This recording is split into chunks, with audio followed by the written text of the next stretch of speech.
Political science पढ़ते time आपको कौन कौन सी मेजर प्रॉब्लम्स फेस करनी पड़ती हैं, what are the easier method जिससे कि हम पॉलिटिकल साइंस जैसे थ्योरेटिकल सब्जेक्ट को मेमोराइज कर सकते हैं, किस तरीके से हमको जो है अपने सिलेबस को इस साल में कवर करना है। एंड लिटरली बच्चों मैं बता रही हूँ कि बोर्ड्स आने तक ऐसी तैयारी हो जाएगी कि पेपर में हम धूम मचा कर।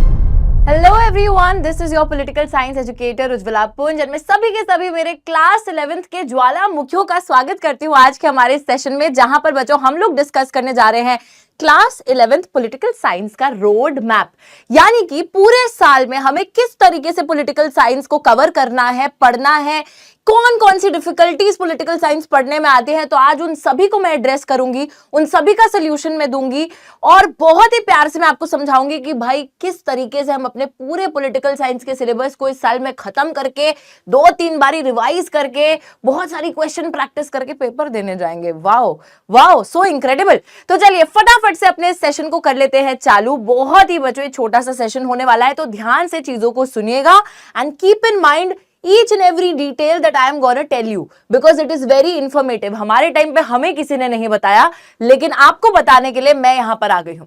तो देखिए, सबसे पहले मुझे पता है कि पॉलिटिकल साइंस पढ़ते टाइम आपको कौन कौन सी मेजर प्रॉब्लम्स फेस करनी पड़ती हैं। Let us start with the very first problem.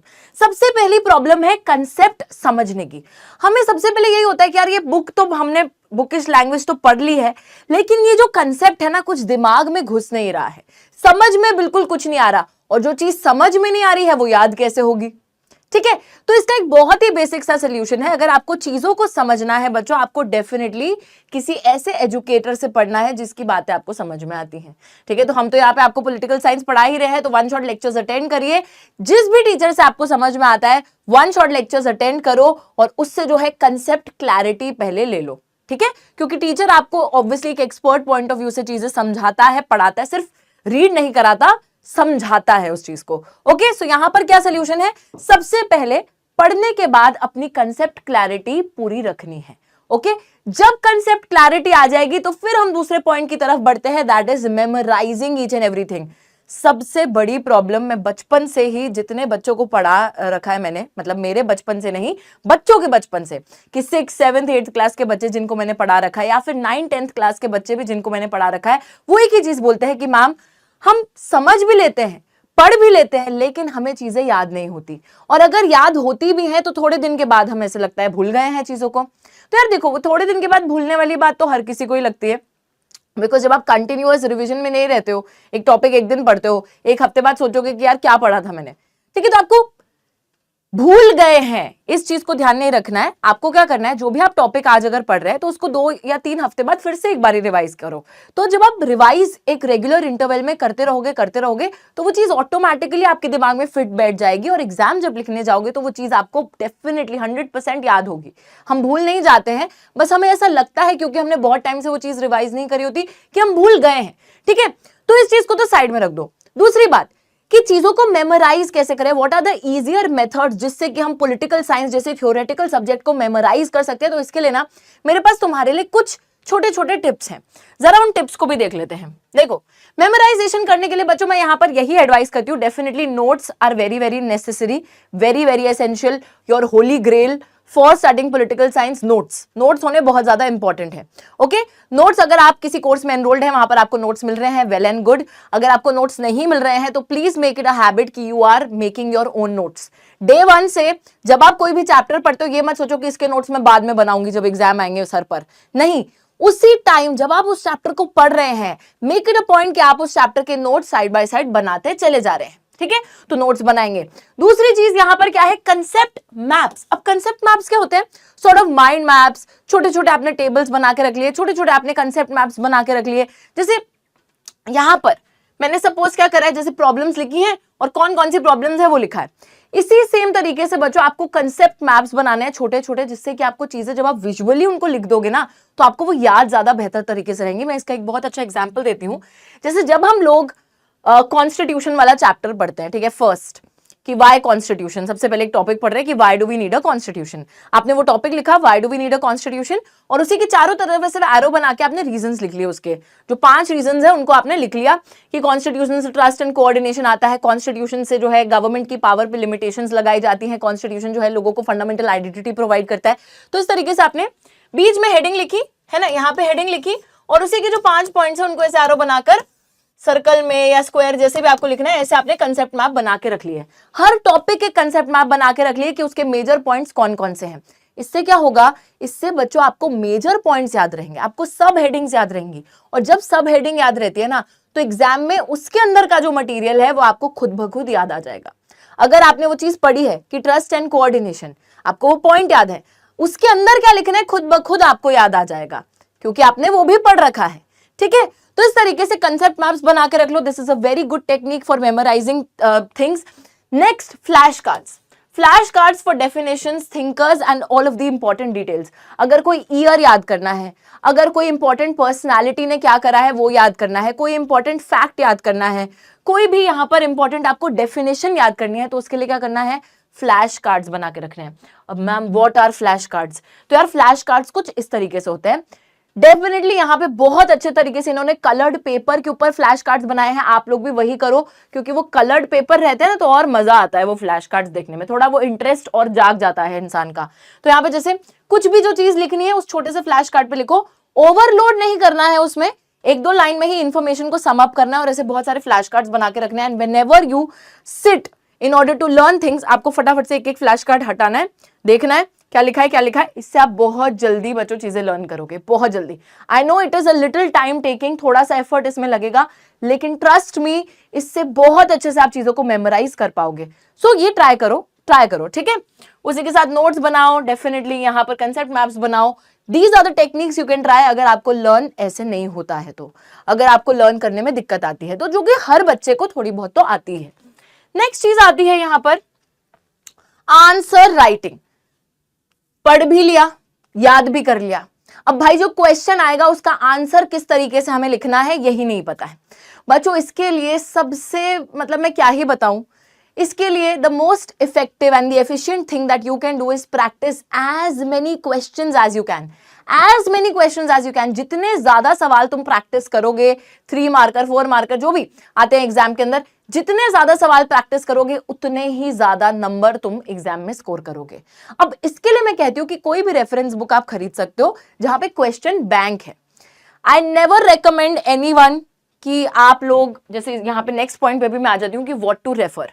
पढ़ने के लिए कॉन्सेप्ट वगैरह क्या पढ़ना है, किस लैंग्वेज में आंसर लिखना है, उसके लिए आपको सिर्फ एनसीईआरटी को ही रेफर करना है। पढ़ाई सिर्फ आप एनसीईआरटी से करोगे। अगर क्वेश्चन प्रैक्टिस की बात आती है उसके लिए बच्चों, क्योंकि एनसीईआरटी के अंदर इतने क्वेश्चंस नहीं होते, it has a very limited question bank, that is why I will recommend कि आप कोई सिर्फ एक रेफरेंस बुक जो आपको मन करे कोई भी ले सकते हो, ठीक है, जिसमें आपको लगे कि बहुत सारे क्वेश्चंस अवेलेबल हैं।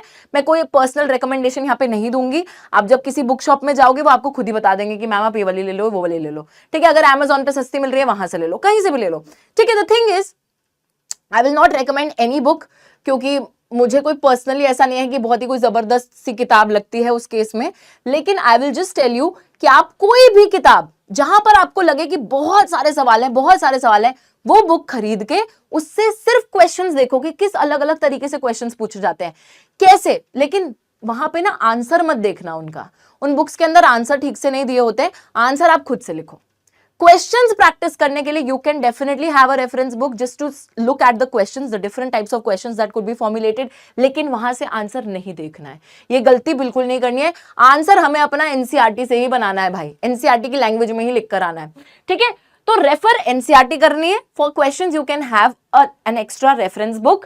आंसर राइटिंग कैसे होगी, प्रैक्टिस कर करके। Practice will make both man women perfect. यहाँ पे हमारे गर्ल्स बॉयज सबको परफेक्ट बनाएगी प्रैक्टिस, लेकिन जितने ज्यादा हो सकते हैं सवाल उतने ज्यादा प्रैक्टिस करो।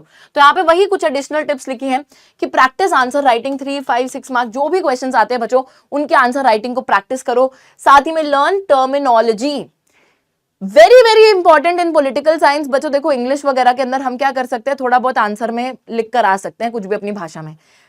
इसमें भी कर सकते हो, पॉल साइंस में भी आप कर सकते हो, अपनी लैंग्वेज में लिखकर आ सकते हो, लेकिन जो इंपॉर्टेंट टर्म्स होते हैं which are very specific to political science, जैसे अगर कहीं पे सॉवरेनिटी लिखना है तो हमें सॉवरेनिटी ही लिखना है, उसका कोई सब्स्टिट्यूट वर्ड नहीं है, अपनी भाषा में उसको कुछ भी नहीं लिख सकते हम लोग।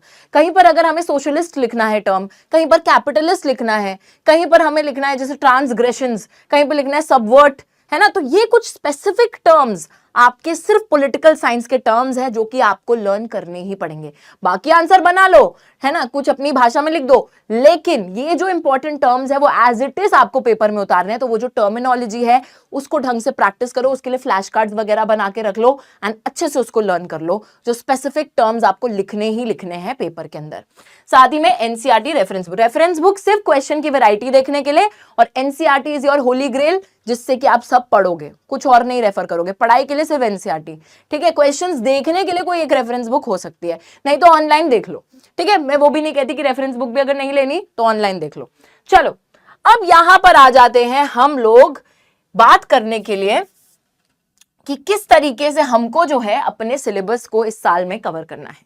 अब बच्चों अगर मैं आपको बताऊं पॉल साइंस के अंदर क्या है, 2 किताबें, अगर अभी तक किसी को नहीं पता है, if this is brand new information, तो let me once again tell you कि we have 2 books. One book is Indian constitution at work जिसके अंदर 10 चैप्टर मौजूद हैं, और दूसरी किताब है आपकी पॉलिटिकल थ्योरी जिसके अंदर ये 8 चैप्टर मौजूद हैं। उसी के साथ बच्चों चैप्टर्स की वेटेज भी दे रखी है। It's a very good thing that we have been provided with the weightage. तो यहां पे ध्यान दीजिएगा, टोटल आपके 18 चैप्टर्स हैं, 18 चैप्टर्स हैं। अब इन 18 चैप्टर्स को हम इस साल में किस तरीके से कवर करेंगे मैम, कि हमारा सिलेबस भी टाइमली कंप्लीट हो जाए और उसी के साथ रिवीजन करने के लिए भी एम्पल अमाउंट ऑफ टाइम हो, आंसर राइटिंग प्रैक्टिस करने के लिए भी बहुत सारा समय हमारे पास रह जाए। तो ध्यान से मेरी बात को सुनना, 18 चैप्टर है, हर महीने आपको पॉल साइंस के साथ बच्चों और भी सब्जेक्ट्स पढ़ने हैं, अकेला पॉल साइंस तो नहीं पढ़ना है। तो हर महीने आपको 2 से 3 chapters, but I will recommend 3 chapters, ठीक है, एवरी मंथ, हर महीने आपको 3 चैप्टर्स को पकड़ना है। 3 चैप्टर्स को पकड़ना ही नहीं है, उन 3 चैप्टर्स को जड़ से लेकर मतलब बहुत अच्छे से समझ लेना है, बहुत अच्छे से समझ लेना है। हो सकता है कि उन 3 चैप्टर्स में से तुम एक बड़ा वेटेज वाला चैप्टर लो, 2 छोटे छोटे चैप्टर्स उठा लो, कम वेटेज वाले उठा लो, ठीक है, लेकिन मेक इट अ पॉइंट कि कुछ भी उठाओ यार, 3 chapters per month you should learn very very nicely, बहुत अच्छे से। ठीक है, कोई भी वो 3 चैप्टर्स हो सकते हैं। जब आप 3 चैप्टर्स पर मंथ पढ़ लोगे तो आपका 6 महीने के अंदर ही जो है कंप्लीट हो जाएगा, सिलेबस कंप्लीट हो जाएगा। उसके बाद क्या होगा, अगले महीने से, उसके अगले मतलब जब सिलेबस कंप्लीट हो जाएगा उसके अगले महीने से आप लोग रिवीजन अपनी चालू कर सकते हो। Again revise revise revise revise it, practice answer writing, solve a lot of sample question papers, and literally बच्चों मैं बता रही हूं कि बोर्ड्स आने तक ऐसी तैयारी हो जाएगी कि पेपर में हम धूम मचा कर आएंगे, लिटरली धूम मचा कर आएंगे। Trust me on this. 11th class की चेकिंग जो है ना, क्योंकि स्कूल के अंदर होती है तो थोड़ी सी हार्ड चेकिंग होती है, टीचर्स जो हैं वो थोड़ा हार्ड पेपर भी बनाते हैं, थोड़ी चेकिंग भी स्ट्रिक्ट करते हैं, तो इसलिए मेक इट अ पॉइंट कि अभी से ऐसी तैयारी करो कि मैम भी नंबर काटते टाइम सोचे कि भाई कहाँ काटूं मैं नंबर। ठीक है, तो इसी तरीके से हम लोग प्रैक्टिस करेंगे, इसी तरीके से हम लोग पढ़ाई करेंगे बच्चों। आई होप कि इस सेशन से आपको चीजें समझ में आई होंगी कि क्या क्या दिक्कतें हमको आती हैं, कैसे उन दिक्कतों के साथ हमको डील करना है, एंड किस तरीके से अपना सिलेबस हमें कंप्लीट करना है, ताकि हमारे पास एम्पल अमाउंट ऑफ टाइम हो in order to practice things, in order to memorize things again, in order to revise things, in order to practice our answer writing।